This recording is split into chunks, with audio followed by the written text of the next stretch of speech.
생활 속 사회탐구 전통과학 우리 옛것의 숨은 과학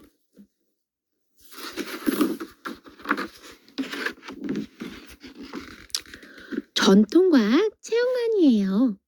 우리 조상들이 만들었던 신기한 물건들을 살펴보는 것이죠. 우리 조상들은 훌륭한 과학자였어요. 한번 따라가 볼까요? 경주의 첨성대 사다리를 타고 첨성대 꼭대기로 올라가요. 첨성대는 하늘을 살피기 위해 신라 때 세운 천문대예요. 주로 농사를 짓고 살았던 옛날에는 계절의 변화를 아는 것이 중요했어요. 언제 싹이 트고 곡식이 익는지를 알아야 농사를 잘 지을 수 있으니까요. 하늘의 움직임을 살폈던 사람들은 계절에 따라 태양과 달과 별의 위치가 달라지는 걸 깨달았죠. 그리고 그것을 기초로 농사를 위한 달력을 만들었어요. 천문기상관, 첨성대, 경주에 있는 첨성대는 신라시대에 하늘의 움직임을 관찰하던 천문대랍니다. 동양에서 가장 오래되었어요. 첨성대는 평평한 돌바닥의 기단부와 작은 돌을 쌓아 올린 원통부, 우물정자 모양의 정상부로 되어 있어요. 첨성대의 아름다운 모양과 견고한 축조 기술은 우리 조상들의 먹과 슬기를 잘 보여주고 있답니다. 또한 첨성대의 모양과 구조를 통해 신라 사람들이 우주를 어떻게 생각했는지 엿볼 수 있어요. 첨성대를 쌓는 데 들어간 돌은 362개로 1년 365일에 가까워요. 그리고 원통부 남쪽에 나 있는 창문 위로 12단, 아래로 12단을 쌓아 올렸는데 이는 1년 12달 24절기를 상징하지요. 기단부가 정사각형이고 몸체가 원형인 것은 땅은 정사각형이고 하늘은 원형이라는 생각을 담고 있답니다. 서울의 관상감에서 쇠로 만든 원통에 빗물을 받아요. 비가 얼마나 왔는지 빗물의 높이를 재고 있어요. 세종대왕 때 만든 추구기예요. 세종대왕은 우리나라 곳곳에 추구기를 세워 지역마다 비가 언제 얼마나 오는지 살폈어요. 해마다 봄이면 가뭄이 거듭되고 여름이면 홍수가 잦았기 때문이에요. 청계천과 한강에는 수표를 세워 강물이 얼마나 불어나는지 살폈죠. 천문기상관, 추구기. 추구기는 강우량, 비가 내린 양을 재는 기구로 세계 최초로 만들어졌어요. 추구기가 만들어지기 전에는 땅속에 스며든 빗물의 깊이를 자로 쟀는데 흙은 마르고 젖은 정도가 일정하지 않아 강우량을 정확하게 측정할 수 없었답니다. 수표, 강물의 높이를 재는 표지예요. 1에서 10까지 눈금을 새겨 강물의 양을 가늠했답니다. 세종대왕 때 처음으로 강물의 높이를 재기 위해 청계천은 마정교 서쪽과 한강변에 세웠어요. 처음에는 나무로 만들었다가 나중에 돌로 바꾸었지요. 청계천에 있던 수표는 청계천 복개공사 때 옮겨져 지금은 서울의 세종대왕 기념관에 있어요.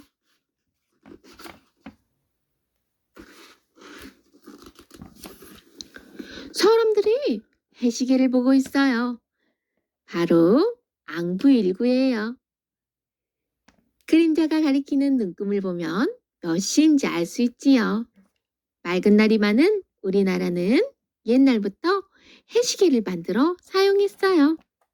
조선시대에는 서울 해전교와 정묘 남쪽 거리에 앙구일부를 놓아 오가는 사람들이 쉽게 시간을 알 수 있었지요. 천문기상관, 앙부일구, 가마솥이 위로 열려있는 모양의 해시계라는 뜻으로 조선시대 세종대왕 때 처음 만들어졌어요. 보통 해시계에는 몇 시인지 알 수 있는 시각선만 그어져 있지만 안구 일부에는 계절선도 그어져 동지에서 하지에 이르는 24절기를 알 수 있어요. 세종대왕은 백성들이 시간을 알기 쉽게 서울 해전교와 정묘 남쪽 거리에 안부일구를 2개 세워놓았는데 글을 모르는 백성도 볼 수 있도록 시간마다 글자 대신에 시간을 상징하는 동물 그림을 넣어 만들었지요. 휴대용 해시계. 손바닥에 쏙 들어갈 만한 크기의 휴대용 해시계에는 자석이 붙어 있어서 남북을 정확하게 맞출 수 있었어요. 그만큼 정확한 시간을 알 수 있었답니다. 조선시대 경복궁 둥, 둥, 둥. 캄캄한 밤에 갑자기 북소리가 들려요. 자경루가 소리를 낸 거예요. 자경루는 자명종처럼 스스로 시간을 알려주는 물시계예요. 나무 인형 3개가 종과 북, 징을 쳐서 밤낮으로 시간을 알려주지요. 어떻게 시간마다 소리를 냈을까요?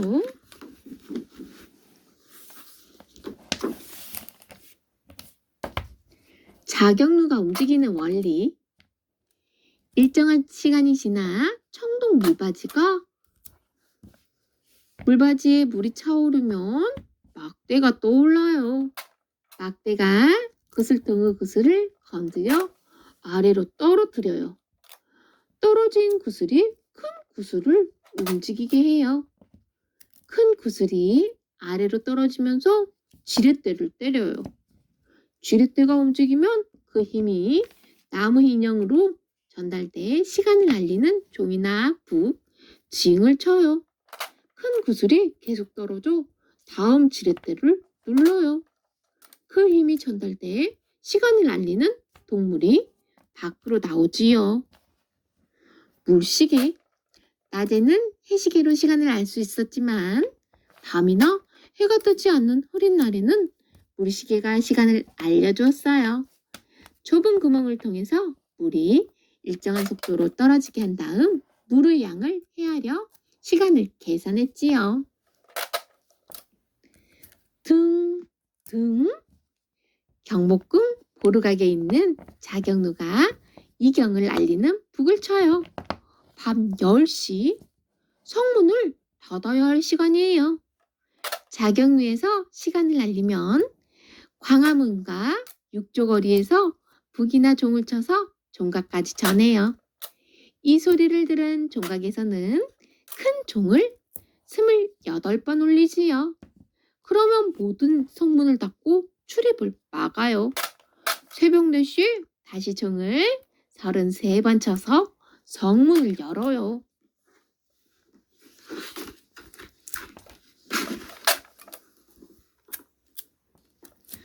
쾅! 쾅! 쾅! 쾅! 남해 바다에서 우리 수군이 왜구를 향해 화포를 쏘고 있어요. 화약 덕분에 왜구들을 물리칠 수 있었지요. 화약은 고려시대에 중국에서 처음 들어왔어요. 처음엔 화약 만드는 법을 몰라 중국 것을 써야만 했죠. 하지만 최무선이란 사람이 오랫동안 연구해서 마침내 화약 만드는 기술을 알아냈어요. 무기과학관. 우리나라의 화포. 세계에서 가장 처음 화약을 만든 나라는 중국이에요.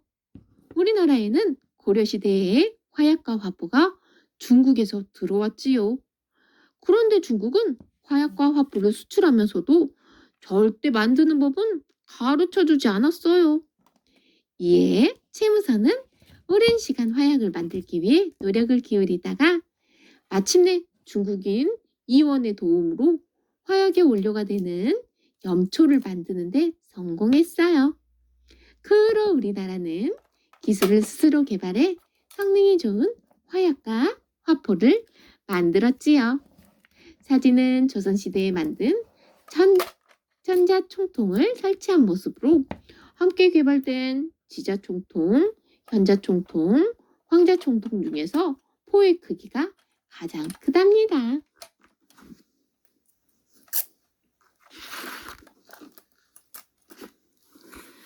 발사! 슝! 슈슈슝! 행주산성, 신기전이 하늘을 가르며 날아가요.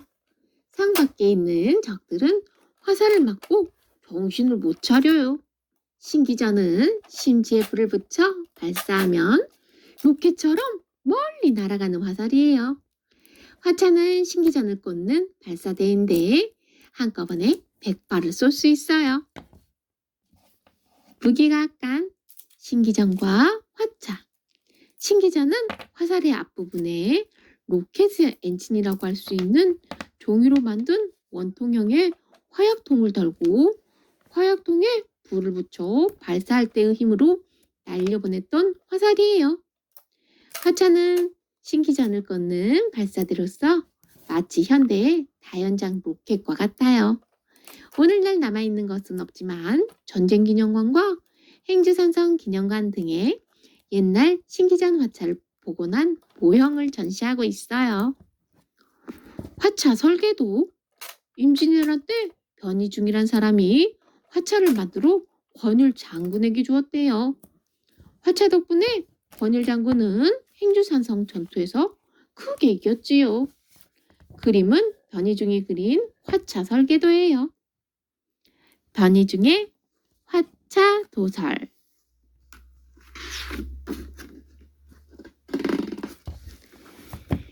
사천 앞바다에서 전투가 벌어지고 있어요. 우와! 송곳 때문에 배에 올라갈 수가 없습니다. 우리 배에 기어오르려던 일본군들이 깜짝 놀라요. 거북선 등 후 뾰족한 송곳에 찔린 거예요. 쾅! 쾅! 쾅! 비오듯 쏟아지는 포탄에 일본군의 배가 박살나요. 용의 입처럼 생긴 것에서 불과 연기가 뿜어져 나오고 사방에 있는 화포 구멍에서 화포를 쏘아대요. 거북선은 이순신 장군이 만든 세계 최초의 철갑선이에요. 조선 해군의 전투 방법. 일본군은 주로 배를 접근시켜 상대의 배로 기어오른 후 칼을 사용해 싸웠어요. 우리 조선의 수군은 적과 일정한 거리를 두고 화포나 불화살을 쏘아 배를 불사르는 방법을 사용했지요. 따라서 효과적으로 일본군을 격파하기 위해서는 그들이 배로 기어오르는 것을 막는 동시에 대포와 불화살의 명중률을 높여야 했어요.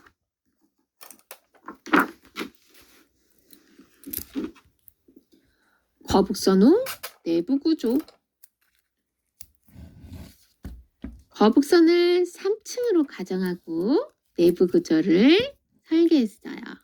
거북선이 3층이어야만 노를 젓는 노군과 대포를 쏘는 포수가 서로 방해하지 않고 자기 역할을 다 할 수 있을 테니까요.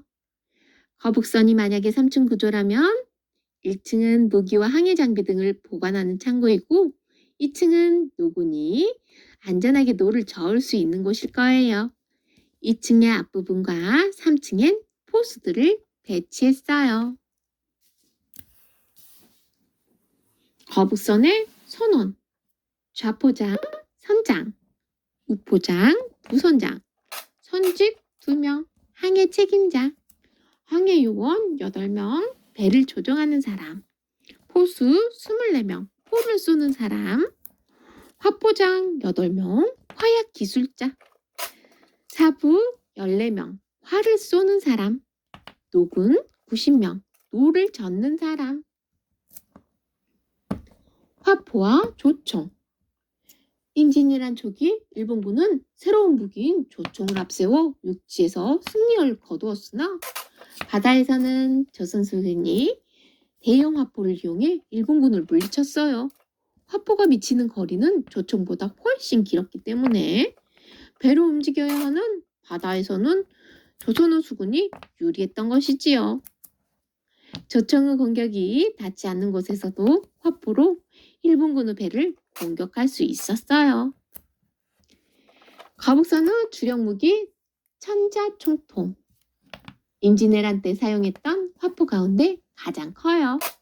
거북선과 판옥선에 싣고 적선을 쳐부수는 데 사용했는데 대장군 전이라는 크고 긴 화살이나 새알 모양의 조란탄 100개를 넣어 발사했어요. 천자총통의 사정거리는 1000m에 이르렀다고 해요.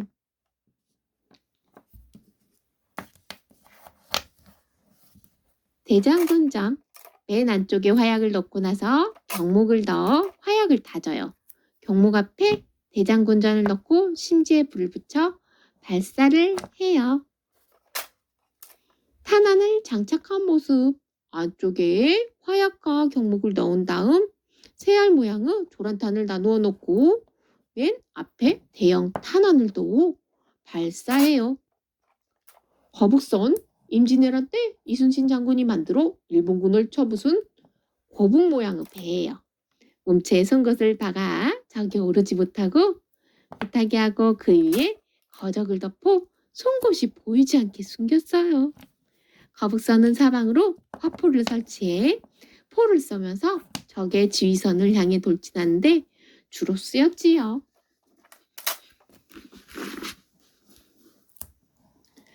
망치와 끌을 들고 나무판에 글자를 새겨요. 한쪽에서는 나무판에 먹물을 묻힌 다음 종이에 글자를 찍어내요. 목판 인쇄를 하는 거예요. 붓으로 쓰는 것보다 훨씬 빨리 똑같은 책을 여러 권 만들 수 있어요. 우리나라는 인쇄 기술이 일찍부터 발달했어요. 세계에서 가장 오래된 목판 인쇄물인 무구정강 대다란이경은 우리 조상들이 만든 거예요. 인쇄문화관. 목판 인쇄술. 목판 인쇄술은 나무판에 많은 글자를 새겨 단번에 찍어낼 수 있었기 때문에 붓으로 한 글자씩 쓰는 것보다 훨씬 빨랐어요. 한 글자도 틀리지 않고 똑같은 것을 여러 번 찍어낼 수 있기 때문에 한꺼번에 많은 책을 만들 수 있었지요. 고려시대에 만든 해인사 대장경 목판이 있어요. 목판 인쇄하는 과정. 원고를 종이에 베꼈어요. 원고를 목판에 붙인 다음 글자를 새겨요. 목판에 먹물을 골고루 바른 다음 종이를 얹고 문지르면 종이에 글자가 찍혀요. 잘못 찍힌 글자는 없는지 확인해요. 인쇄된 종이를 묶어 책을 만들지요.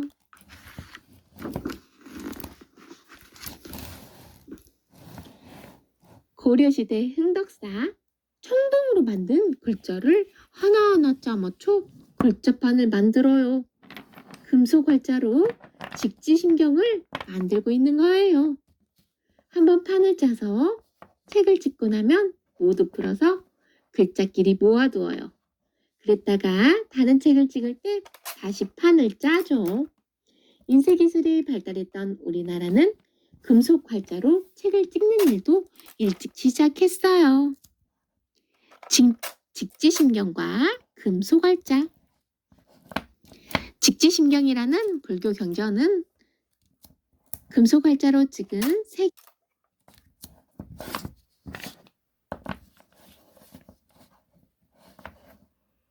불교 경전은 금속 활자로 찍은 세계에서 가장 오래된 책이에요. 고려시대 청중 흥덕사에서 만든 것인데 현재 프랑스 국립도서관에서 보관하고 있어요.